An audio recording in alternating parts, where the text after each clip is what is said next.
김경래 최강시사 2부 시작하겠습니다. 2부에서는요, 먼저 여성가족부 이숙진 차관 좀 만나볼게요. 이 사실혼이라고 하는 관계도 있고 요새는 또 동거 관계도 많이 있지 않습니까? 근데 이게 일반 가족의 범위에 지금까지 법적으로 들어가 있지 않았습니다. 이 부분들을 내년에는 어떻게 좀 제도적으로 해결을 하겠다, 뭐 이런 얘기도 있고요. 그리고 여성 임원 확대 관련해가지고 민간기업에 여성 고위직 목표제를 도입하겠다, 이런 얘기도 있고요. 여성가족부에서 추진하고 있는 여러 가지 정책들, 내년에 우리 삶에 큰 영향을 미치는 정책들입니다. 좀 자세히 알아보도록 하겠습니다. 이숙진 차관님 연결되어 있습니다. 안녕하세요. 네, 안녕하세요. 그 말씀 제가 조금 전에 드렸듯이요, 이 사실혼 관계 혹은 동거 이런 것들이 지금까지는 그 법적으로 가족으로 취급을 못 받았던 거죠. 그러면 그죠? 사실 뭐 민법에 네. 그 사실혼을 명시하지는 않았지만은요, 네. 이제까지 그 상속권을 제외하고 네. 여타의 다른 동거, 뭐 부양, 협조 네. 등등의 그런 부분에 있어서 일반적인 그런 효력은 인정이 되고 있었습니다. 상속을 네. 제외하군요. 네, 네. 동거 같은 경우도요, 이게 네. 사실혼으로 인정이 됐던 건가요, 그러면은? 그러니까 동거라고 하는데 이제 이때는 사실 법률상으로는 네. 저희가 법률혼이기 때문에 일상적인 동거가 아니라 그 혼인에 준하는 그러한 사실혼 그런 부분을 이제 가족으로 인정을 한 것이죠. 이제 법률적으로 혼인 신고를 하지 않았지만 네. 혼인에 준하는 그런 혼인 생활을 영위하고 있는 그러한 결합관계. 인사실혼을 이제 가족의 범위에 인정하고 여러 가지 관련된 서비스도 동등하게 제공하겠다라고 하는 취지입니다. 그런데 지금까지도 그러면 상속 말고도 네. 상속 말고는 대부분 법률혼과 비슷한 어떤 혜택을 받고 있었다, 제도적인. 네네. 그러면은 지금 바뀌는 건 뭐예요? 그러면은?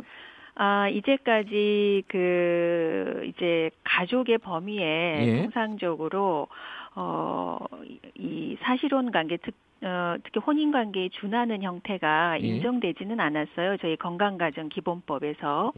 그래서 이 건강가정기본법이 이제 혈연과 입양 또는 혼인으로 이루어진 것을 가족이라고 정의했었는데 이 가족의 정의 부분을 이제 좀 확대를 한 것이죠. 그래서 현실적으로 우리 사회의 그 국민들의 가치관이나 인식들이 많이 변화하고 있고 또 한부모라든가 1인 가구 등의 형태가 많이 다양해지고 있기 때문에 이런 변화하는 결혼과 동거에 대한 국민들의 인식을 법에 좀 반영하겠다라고 하는 취지입니다.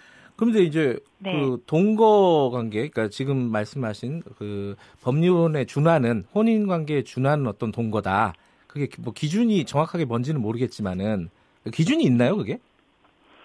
기준이라기보다는 이제 사실혼의 개념을 통상적으로 정할 때는요, 이 당사자 간에 이제 혼인의 의사가 있고요. 그리고 현재 우리 사회에서 일반적으로 통용되는 그런 혼인 생활을 영위하고 계시고, 다만 형식적으로 혼인 신고를 하지 않은 그래서 법률상 부부로는 인정되지 않고 있는 그러한 결합관계를 판례상으로는 사실혼이다 이렇게 정의를 하고 있어요. 그러면 그 가족정책기본법으로 바꿔가지고 이 동거관계나 사실혼 관계 이런 것들이 가족으로 인정이 된다면은 실제로 그 사람들한테 달라지는 건 뭐가 있습니까? 이제 저희가 건강가정기본센터라든가 여러 가지 저희 가족 상담이라든가 또는 아이 돌봄이라든가 현재 가족이라고 정의되어지는 특히 이제 혼인과 법률혼에 의해서 또는 입양에 의해서 그 우리 주민등록상의 가족의 그게 나오잖아요. 근데 이렇게 해서 제공되었던 여러 가지의 서비스로부터 이분들이 좀 이제 배제되거나 소외되어 있었던 측면들이 있는데, 그러니까 예를 들면 동거 사실혼 관계이지만 아이가 있는 경우에 아이 돌봄 서비스가 필요하다거나 또는 여러 가지의 가족 상담 서비스 같은 게 필요하다거나 할 때 이렇게 그게 이제 법률적으로 증명되지 않은 경우에는 이런 서비스를 받지 못하셨는데 이제 이런 서비스를 받으실 수 있게 되는 것이죠. 그럼 지금 방금 이제 자녀를 말씀하셨는데 애를 낳았을 경우에요. 그 아이를 호적에 넣을 때 이 지금까지는 혼인 외 출산이라는 것으로 이렇게 뭐랄까 분류가 됐었나요? 그 혼인 외의자와 예. 혼인 내의자를 이렇게 체크하게 돼 있었어요. 예. 그래서 이제 그 부분도 이제 좀 개정을 해야 되겠다. 네. 이렇게 생각하고 있습니다. 그럼 그것도 가족정책기본법으로 바뀔 수 있는 건가요? 아니요, 그건 가족정책기본법은 아니고요. 예. 그거는 별도의 그 혼인 출생 신고와 예. 관련된 부분에 있어서의 그 서식과 관련된 부분이라서 예. 그거는 저희 건강가정기본법에 해당되는 것은 아닙니다. 아, 그래요? 그럼 다른 법이 네, 다른 부처에 해당되는 그렇군요. 것입니다. 네, 네. 이게 바뀐다고 다 바뀌는 건 아니군요. 지금 가족정책기본법으로 바뀐다고 네, 여러 해서. 가지 이제 뭐 저희 그 민법이라든가 또는 행정 절차와 관련된 여러 가지 주민등록법이라든가 관련된 여러 가지의 다른 타법들의 변화도 같이 수반돼야 되기 때문에 그런 변화들을 위해서 저희 여성가족부가 계속 노력하려고 합니다. 예. 근데 이걸 제가 왜 여쭤봤냐면요. 이 저출산이 지금 사회적인 가장 큰 화두 중에 하나 아니겠습니까? 근데 이제 동거 관계나 이런 관계를 법률적인 혼인을 하지 않는 관계를 유지하고 있는 사실상의 가족들이 꽤 많잖아요, 우리나라에도.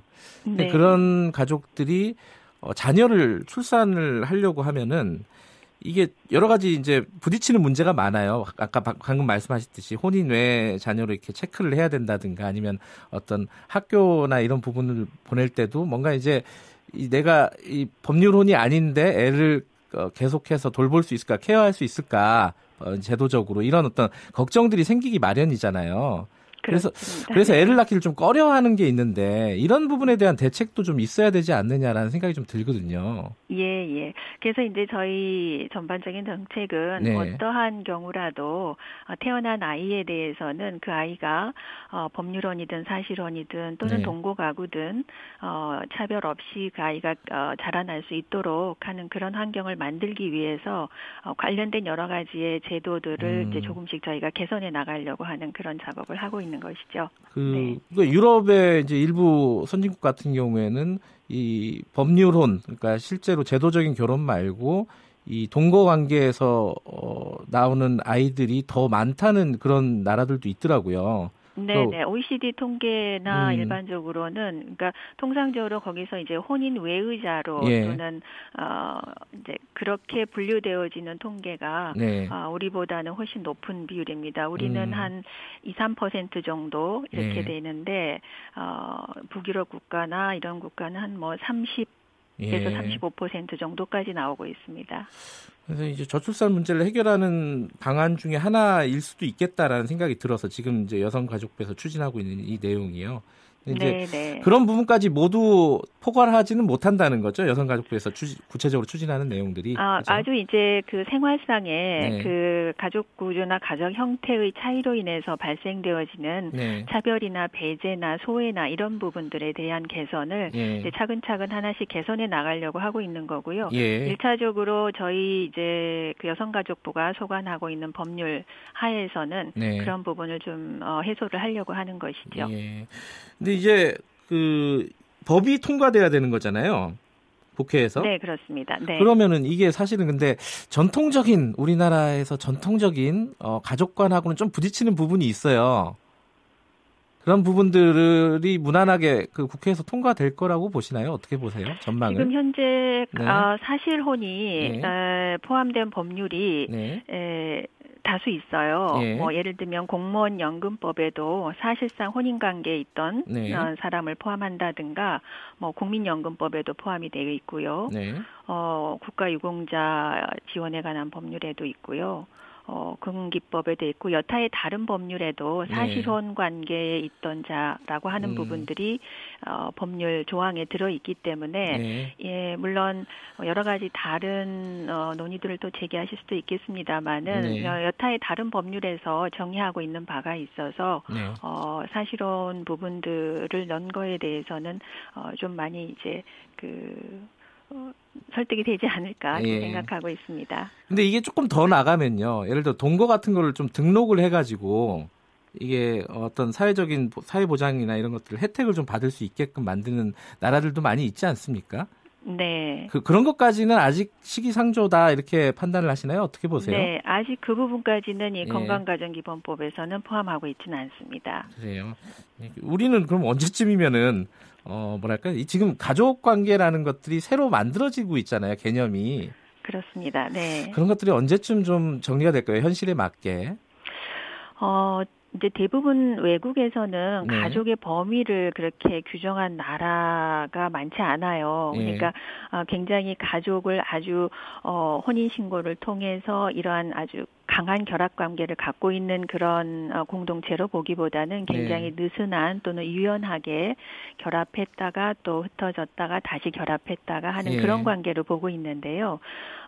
우리 경우에는 이제 전반적으로 가족 구조 자체가 좀 많이 변화되고 있기 때문에 이 변화되어지는 정도 그리고 거기에 따른 일상생활의 어떤 어려움이나 불편함 이런 것들이 법제도를 통해서 좀 현실을 반영해야 되는 측면들이 있기 때문에 아마 그러한 변화의 그 과정을 따라가지 않을까 싶습니다. 네, 한 가지 더 다른 얘기 좀 여쭤보면요. 이 올해 2018년도에 여러 가지 일들이 있었지만 이 여혐이라고 해야 될까요? 남혐 뭐 이런 젠더 간의 갈등들이 많이 있었어요. 이 부분을 여성가족부에서는 어떻게 좀 완화하고 갈등을 좀 해결하고 치유하고 뭐 이런 어떤 정책들 어떤 걸 생각하고 계신지 그걸 좀 여쭤보고 싶어요. 네, 일단 디지털 성범죄 관련해서도 그렇고 그리고 해화역 시위로 인해서 여러 가지 그 문제들이 촉발이 됐었는데요. 이런 모든 문제들이 그동안 우리 사회에 굉장히 낡은 규범에 머물러 있었다. 그리고 누적된 성차별과 불평등에 대한 그런 문제들이 사회적인 이슈로 이제 드러났다. 이렇게 보여지고요. 그리고 이게 갈등이나 대립으로 이어지지는 않아야 된다라고 생각하고 있습니다. 그런데 이런 그 성차별에 대한 민감성이나 제도라고 하는 것들이 매우 여러 가지 형태로 많이 그 정책적인 개선책들이 제시되고 있는데 이 부분에 대해서 성별 간의 인식경차라고 하는 게 여전히 좀 존재하고 있는 것 같습니다. 그런데 이런 모든 문제가 개인의 문제가 아닌 것이죠. 우리 사회 전반이 갖고 있는 아주 구조적인 그러한 문제이기 때문에 중요하게는 인권과 그리고 평등과 그리고 이런 문제들에 대한 사회 전반의 인식이 같이 좀 선행이 돼야지 올라가야지 해결될 수 있는 거라고 보고 있고